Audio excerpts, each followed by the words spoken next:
Cash flow statement का जो chapter है हमारा, उसमें हमारा ये क्वेश्चन जो कि पास पेपर में आया हुआ है, वो मैं देखता हूँ कब आया हुआ है क्वेश्चन। ये कैश फ्लो स्टेटमेंट A2 का चैप्टर है, उसका ये क्वेश्चन हम स्टार्ट करने लगे हैं। अभी तक हम क्वेश्चन जो कर रहे थे थोड़े इजी क्वेश्चन थे, अब थोड़ा सा डिफिकल्ट क्वेश्चन स्टार्ट होंगे to a certain extent, not very difficult, and it has a complete relationship with depreciation, it has a complete relationship with incomplete records, which we are already doing in our AS class, which we will do today also in our AS class, which will start at 12:30. So I would rather suggest Saad and Zaim also that they should continue now AS classes also, otherwise मसला हो जाएगा, देर हो जाएगी बहुत ज़्यादा ही, क्योंकि जो हम AS की क्लास फिजिकल कर रहे हैं उसमें हम पार्टनरशिप चेंजेस पढ़ रहे हैं, वो भी बड़ा इंपॉर्टेंट है, और इस ऑनलाइन में हम इनकम्प्लीट रिकॉर्ड्स पढ़ रहे हैं और ये भी बड़ा इंपॉर्टेंट है, और उसके बाद टॉपिक्स हमारे सारे इंपॉर्टेंट वाले ही हैं जो कॉस्टिंग के हैं, मार्जिनल एब्जॉर्प्शन है। अच्छा जी, तो कहता जी Smilbo Smaggins have been in manufacturing cutlery for many years. It provided the following financial statement. Balance sheet दी हुई 11 और 12 की, यहाँ पे बच्चे अक्सर गलती करते हैं, इसको 12 समझ लेते हैं, इसको 11 समझ लेते हैं, ये इधर से उधर जा रहे हैं हम, we are moving from left to right rather than right to left. 11 का डाटा ये दिया हुआ है, 12 का ये दिया हुआ है, बैलेंस शीट दोनों 2 सालों की दी हुई है। Balance sheet has been given for 2 years.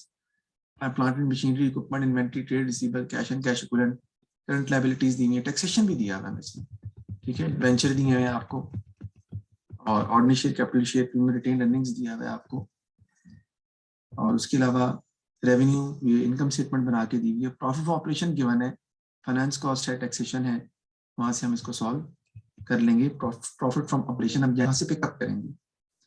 आगे कहता है डिवेंचर व रिडीम्ड एट पार, डिवेंचर आपने पे बैक किए हैं, छुड़वाए हैं, वापस पेमेंट की है डिवेंचर्स की पार वैल्यू के ऊपर। फिर कहते हैं जी plant and machinery costing 27,500 was sold during the year for 10,000.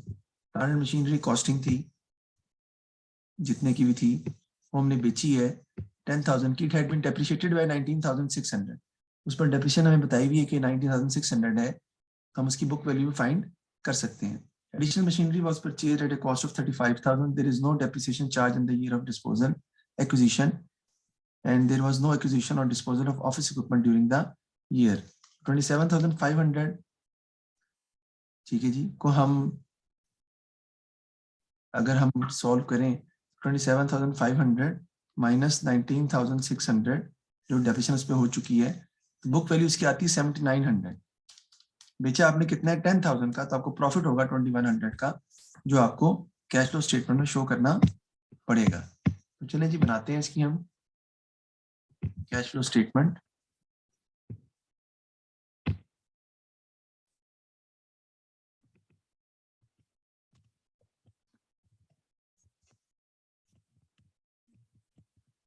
इसकी कॉलम्स बना लेते हैं हम।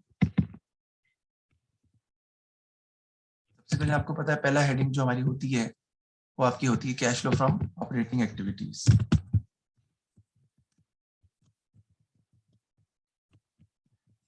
Cash flow from operating activities,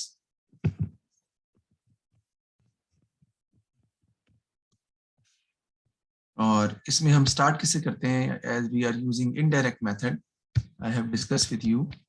तो इनडायरेक्ट मेथड में we use to take start from जी, use to take a start from operating profit, और you may say profit from operation भी कह सकते हैं इसको, एक ही बात है। तो ऑपरेटिंग प्रॉफिट या profit from operation, it is going to be one and the same meaning.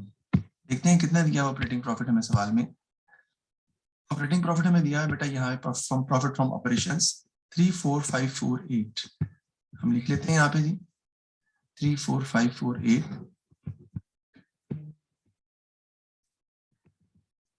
34548 आपका आ जाएगा ऑपरेटिंग प्रॉफिट।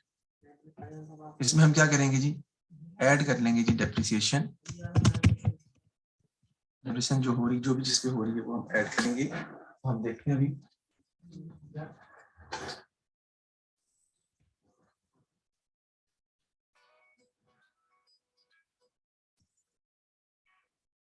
जी, तो देखते हैं जी डेप्रिसिएशन हम कैसे निकालेंगे। अब आपके लिए ये थोड़ा सा एक इम्पोर्टेंट पॉइंट है।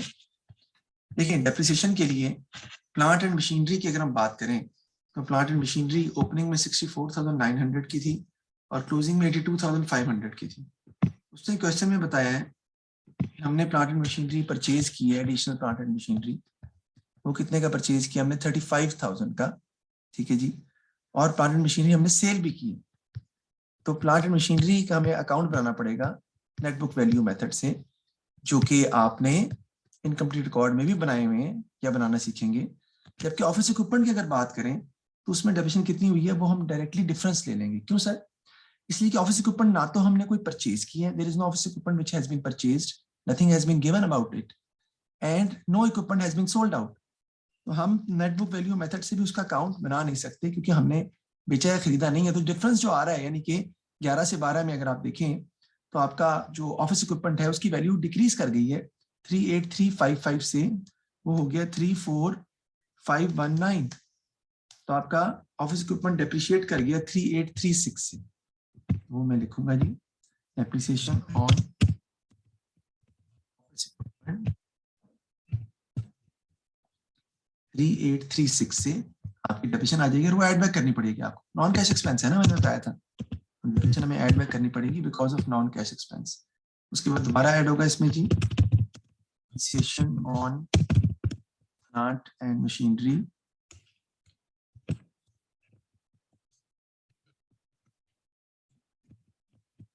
ठीक है जी। वो देख लेते हैं जी। उसके लिए हमें बनाना पड़ेगा जी अकाउंट। वो अकाउंट हम बनाते हैं तो हम देखते हैं कि प्लांट एंड मशीनरी हमें कितना दिया हुआ है जी।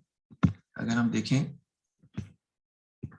सवाल में हमें प्लांट एंड मशीनरी जो गिवन है वो हमें दिया हुआ है। यहाँ पे मैं नेटवर्क वैल्यू मेथड से अकाउंट बना रहा हूँ। सर ये अकाउंट वर्किंग में करना पड़ेगा हमें जी। वर्किंग में आप बनाएंगे बिल्कुल, मशीनरी का नेटवर्क वैल्यू मेथड से अकाउंट बनाएंगे। इधर आपका आ जाएगा जी ब्रॉड डाउन और वो कितना है जी 64900। इधर आपका आ जाएगा जी कैरिड डाउन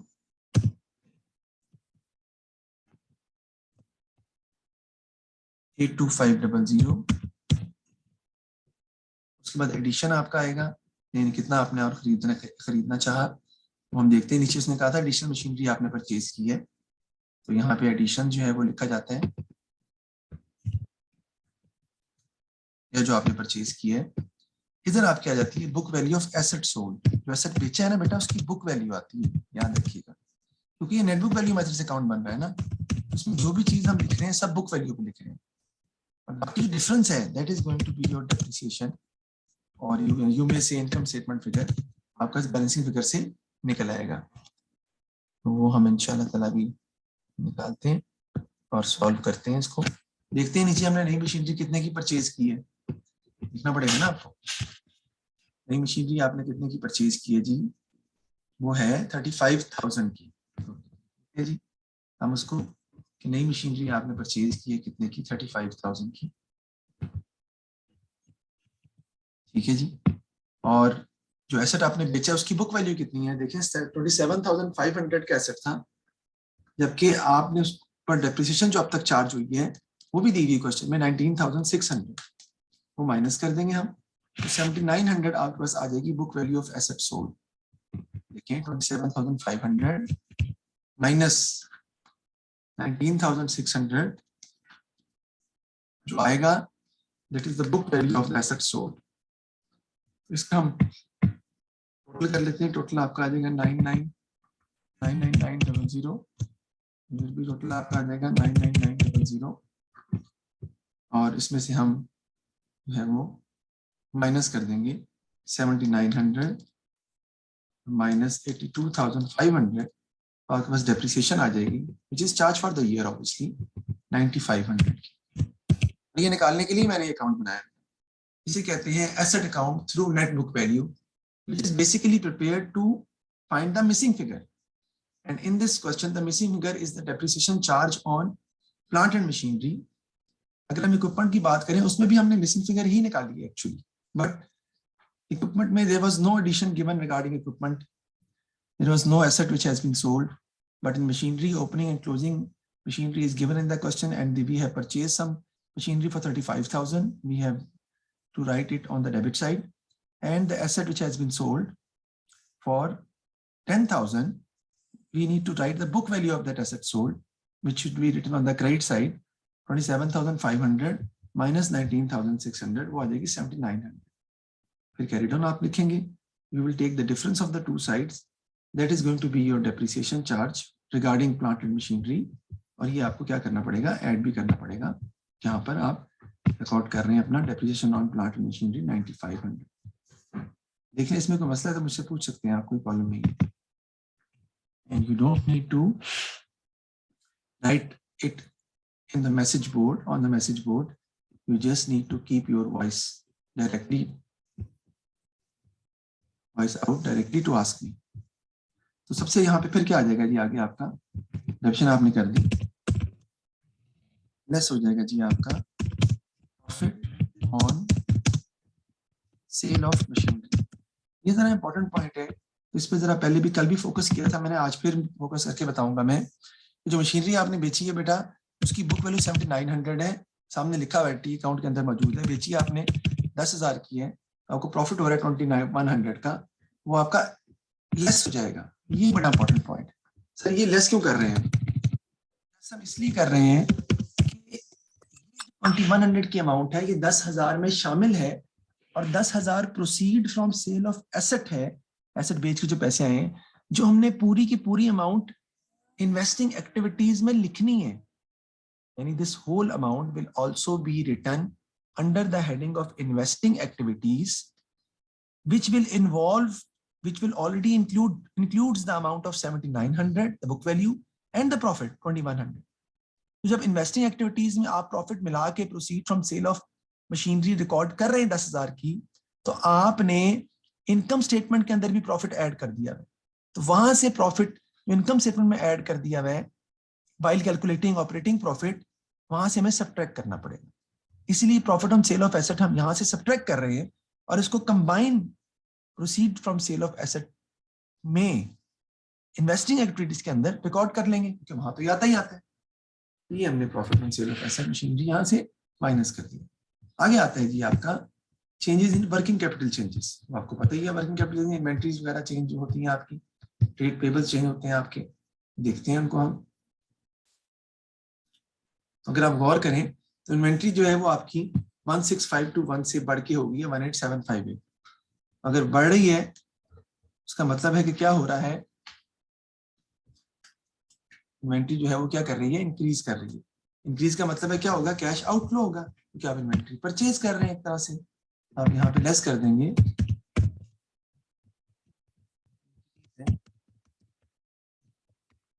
इन्वेंट्री, इसकी अमाउंट आपकी आ जाएगी 2237.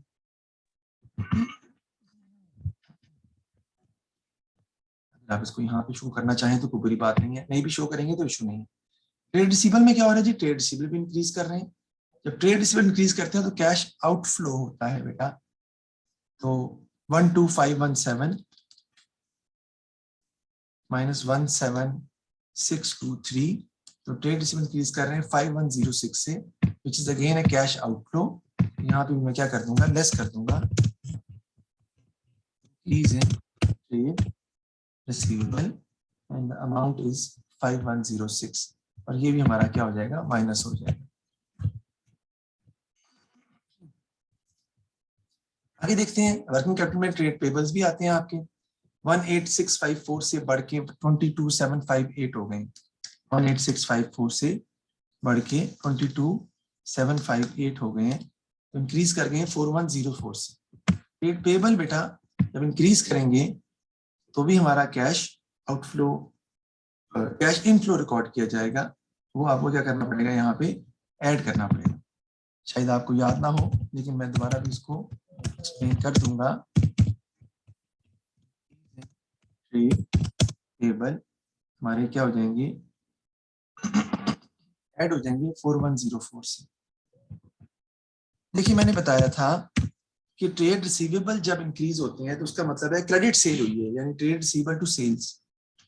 तो क्रेडिट सेल की वजह से आपने वो अमाउंट सेल्स में ऐड कर ली हुई है, जबकि कैश की सूरत में तो सेल में कोई इजाफा नहीं हुआ. तो क्रेडिट सेल की वजह से आपका प्रॉफिट जो है वो एक्रूअल बेसिस के ऊपर बढ़ गया है, प्रॉफिट बढ़ गया है, तो आपको कैश बेसिस में कन्वर्ट करने के लिए वो क्रेडिट सेल्स की अमाउंट उसमें से माइनस करनी पड़ेगी. That's why increase in trade receivable will be subtracted. Increase in trade payable का मतलब है we have purchase goods on credit, so the entry will be purchases to trade payable. Now that amount of purchases will be added in cost of sales, जबकि आपके हाथ से पैसे अभी तक गए नहीं है because we haven't paid the amount yet. तो परचेज में ऐड हो गया, कॉस्ट ऑफ सेल ज्यादा हो गई, जीपी कम हो गया, प्रॉफिट कम हो गया. तो आपको ऐड करना पड़ेगा इंक्रीज इन ट्रेड पेबल ताकि आप प्रॉफिट को करेक्ट कर सकें और जो वो नॉन कैश एक्सपेंसेस हैं परचेजेस के उनको एडजस्ट कर सकें. इस तरह सेल्स की नॉन कैश इनकम जो आपने ऐड कर ली थी, हालांकि उसकी वजह से कैश इंक्रीज नहीं किया था, उसको एडजस्ट कर सकें. ठीक हो गया जी. अब इसमें से हम क्या कर देंगे जी, लेस कर देंगे इंटरेस्ट. इंटरेस्ट पेड माइनस कर देंगे. इंटरेस्ट पेड कितना है जी वो हम देखते हैं. नीचे इंटरेस्ट यहाँ तो दिया ना, वहाँ तो सिर्फ डिबेंचर की अमाउंट है ना बेटा, इंटरेस्ट तो परसेंटेज है ना. कितनी दी हुई है? 1600 का इंटरेस्ट आपको दिया हुआ है. ठीक है जी. सर किधर लिखा हुआ है? ये 1600 का लिखा है. तो यहाँ पे एक नोट लिख लें. If cash figure is not given, if cash figure is not given and opening and closing accrual are also not given, या आप दोनों कंबाइन करके भी लिख सकते हैं. If cash figure and opening and closing accrual are not given,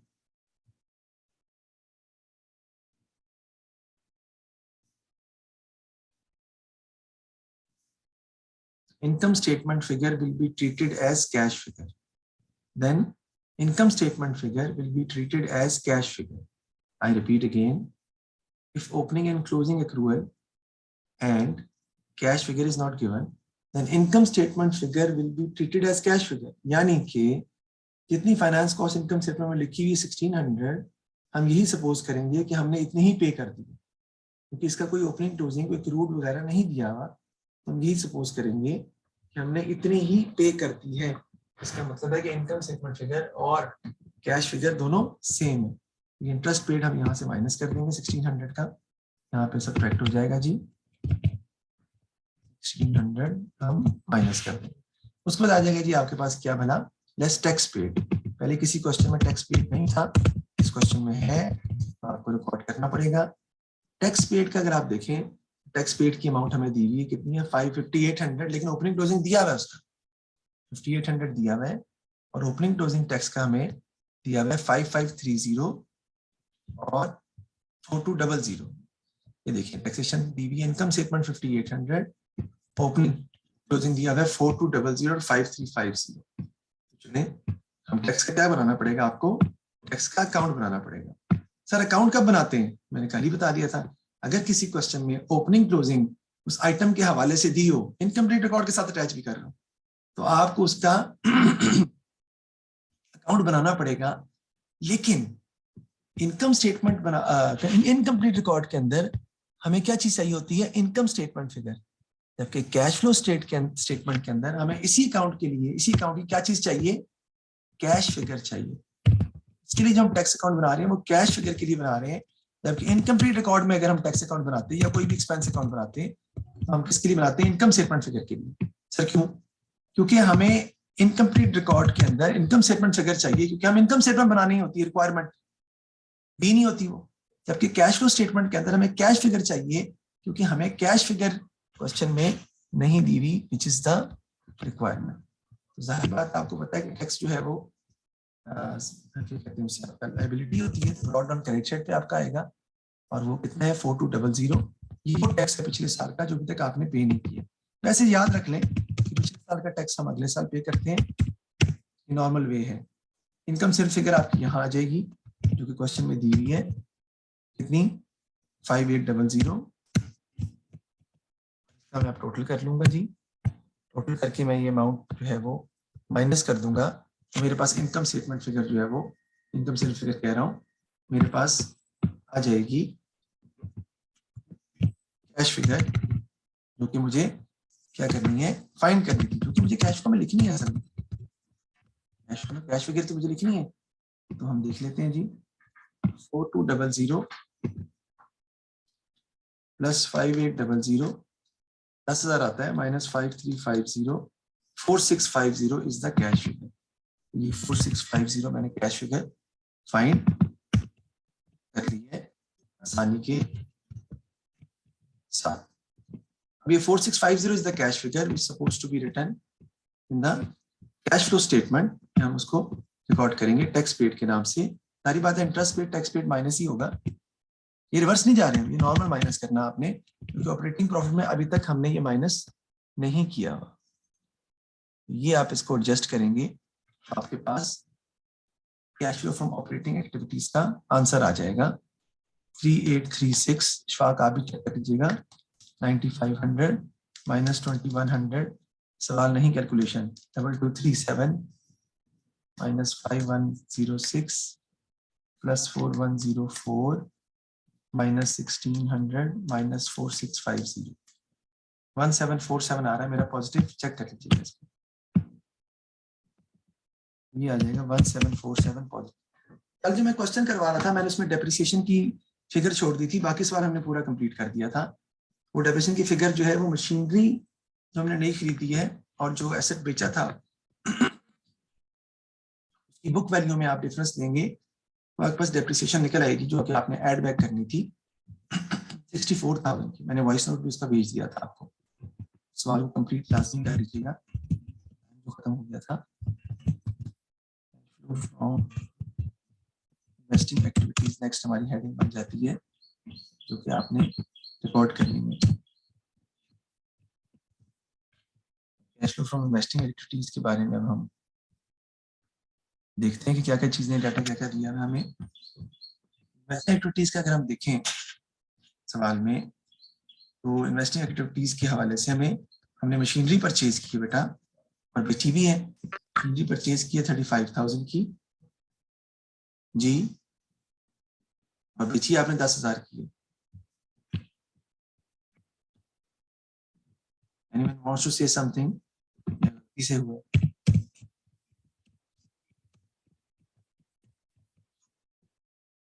purchase of machinery आ जाएगा आपके पास नेगेटिव में, 5,000 मशीनरी जा रही है आपसे, और इधर क्या आ जाएगा जी, बिल्कुल प्रोसीड्स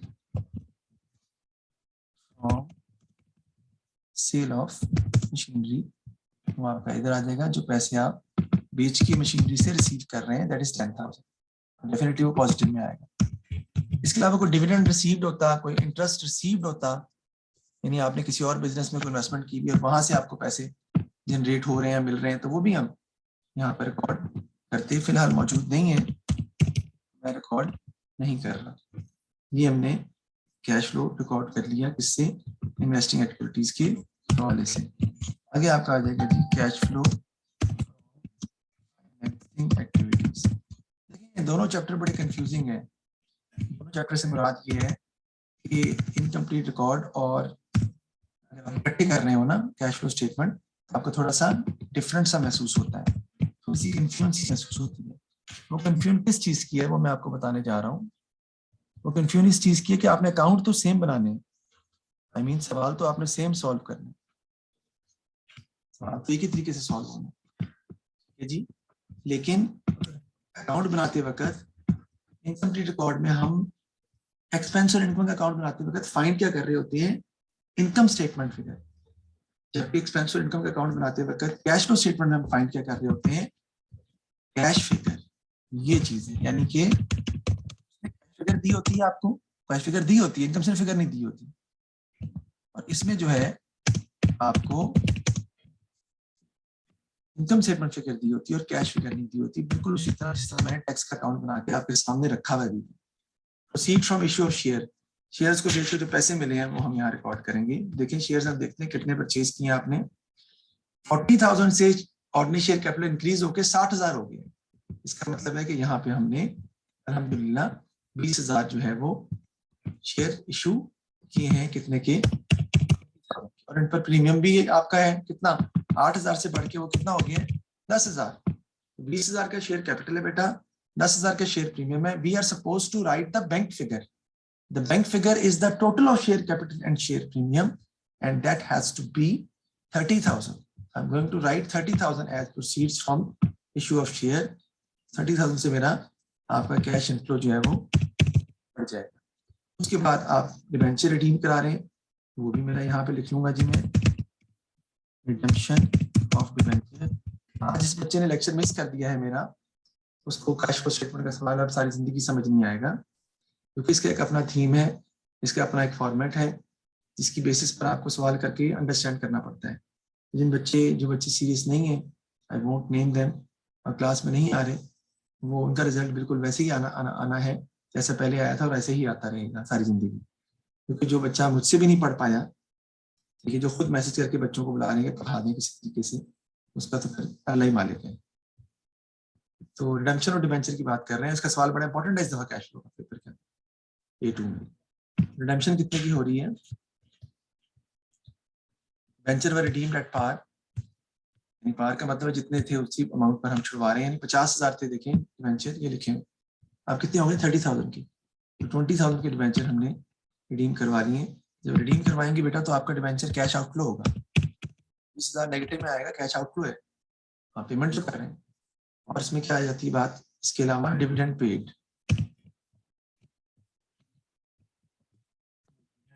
किए वो आ जाएंगे। देखते हैं डिविडेंड पेड किधर दिया हुआ है हमें, टैक्सेशन है, प्रॉफिट है, रिटेन अर्निंग्स में इजाफा हो रहा है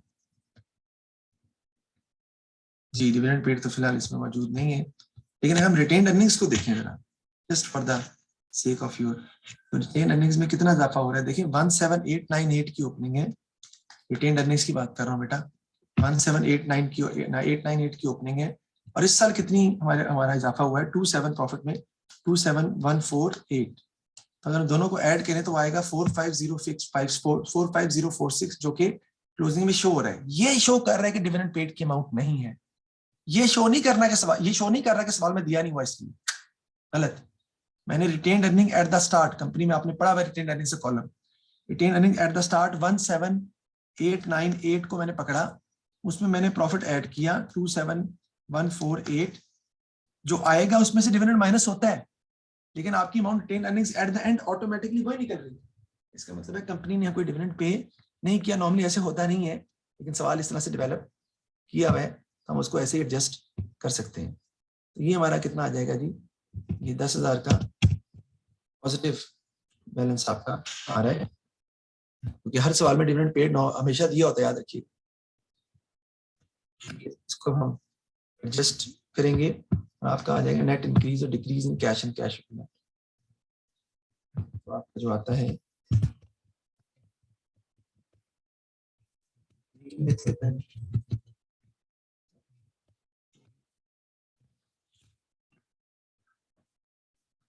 तो ये आपका आ जाएगा 34548 प्लस 1747 माइनस 25,000 प्लस 10,000, तो 21295 आपका आ जाएगा net increase in cash and cash equivalent.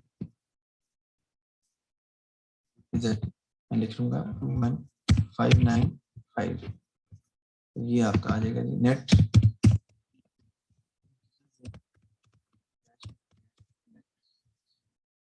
Ji. Paper में सर ऐसे ही बनाना है, मैं जी बिल्कुल ऐसे ही बनाना है, इस तरीके से ही आप इसको जो है वो सॉल्व करेंगे। उसके बाद यहाँ पर हम ऐड कर लेंगे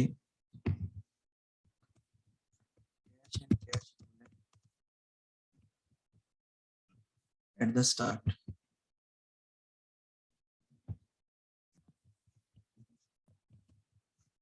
कैश एट द स्टार्ट आपका आ जाएगा, जो हमें पीछे देखना पड़ेगा सवाल के ऊपर कि वो कितना दिया हुआ है cash and cash equivalent at the start. तो अगर आप देखें तो वो दिया हुआ है 6459 का, ये दिया हुआ है स्टार्ट, यानी 11 का ना, हम 11 से 12 में जा रहे हैं ना, तो opening cash and cash equivalent at the start दिया हुआ है 6459, यानी in the whole year your cash has been increase by 21595, और increase in cash and cash equivalent जो आपका हुआ है वो हुआ है 21595, और cash and equivalent at the start हमें कितने का दिया हुआ है, वो हमें दिया है 6459 का, वो हम यहाँ पे लिख लेते हैं जी 6459, वो हम इधर ऐड कर लेंगे। आपके पास आंसर आ जाएगा cash and cash equivalent at the and, वो मैं यहाँ लिख लेता हूँ।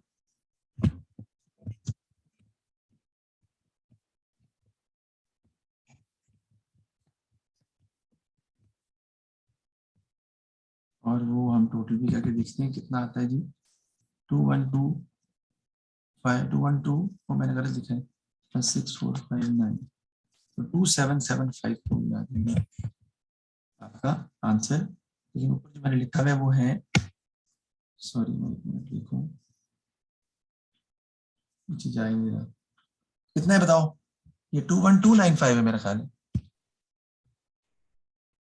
सही है?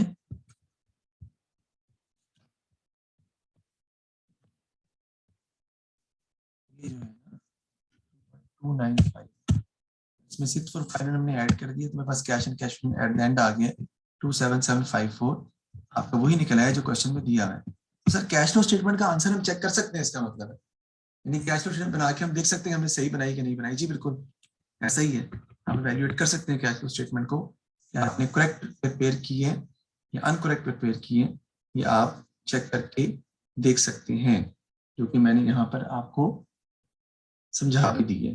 बताएं इस क्वेश्चन में कोई मसला है तो बताएं।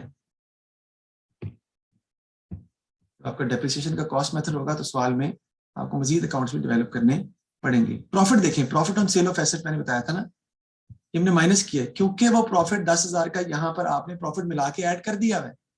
यहाँ पर कैश इनफ्लो आप शो कर रहे हैं इन्वेस्टिंग में, इन्वेस्टिंग में आप 2100 ऐड कर रहे हैं, तो आपने प्रॉफिट निकालते वक्त जो 2100 ऐड किया है वो एक्स्ट्रा ऐड हो जाएगा ना, फिर वहां से माइनस कर देंगे, यहाँ ऐड कर देंगे। बच्चे ने कहा सर यहाँ ना लिखें, बेटा वो असल में proceed from sale of non current asset आता ही आपका इन्वेस्टिंग एक्टिविटीज में है, तो वहीं लिखना चाहिए असल में, ऊपर लिखना नहीं चाहिए हमें, क्योंकि कैश फ्लो स्टेटमेंट के फॉर्मेट के हवाले से बात हो रही है, बाकी फॉर्मेट के हवाले से बात नहीं हो रही। तो ये हमने इसको सॉल्व किया है, देख लें इसमें कोई मसला है तो मुझे बताएं। मेरे ख्याल समझ आ गई होगी आपको, आसान सवाल है। अब इसका घर में क्वेश्चन जो आपने करना है वो हम देखते हैं कौन सा करना है आपने। हाँ जी, अस्सलाम वालेकुम।